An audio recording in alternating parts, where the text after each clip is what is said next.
ప్రకాశం జిల్లా అద్దంకిలో మంత్రి అండదండలతో తెలుగు తమ్ముళ్లు రెచ్చిపోయారు. వైఎస్ఆర్సీపీ పాటలు వింటున్న దంపతులపై కత్తులతో దాడికి తెగబడ్డారు.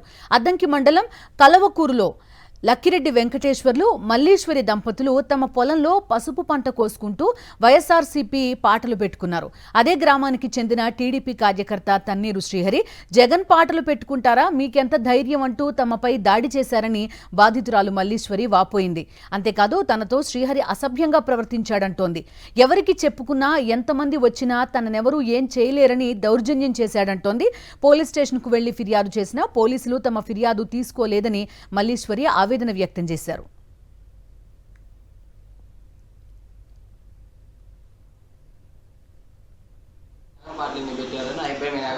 పిల్లోడు మీద ఆగపడుతున్నాడు అని చెప్పి మేము కొమ్ములు ఏరుకునే వాళ్ళం వచ్చేవాళ్ళకి ఇంక ఈ అమ్మాయి మీద ఆగపడ్డాడు అని చెప్పి నేను పోయాలి ఇంకా తాళం మీద షాపు లాంటిది ఉంది, తాళానికి తగిలిచ్చి అది పట్టుకుని నాకు గుర్తింది. జరిగింది అది గుర్తింగ్ కాదు, వెళ్ళిపోయాడు.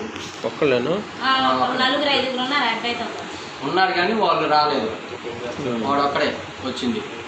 ఇంతకుముందు ఏమైనా చేశారు మీ మీద? వాళ్ళు మీ మీదకి ఏం చేశారు? వాళ్ళకు ఉంది, వాళ్ళు గొడవలకు వెళ్తారు. వాళ్ళు టీడీపీ వాళ్ళేనా? టీడీపీ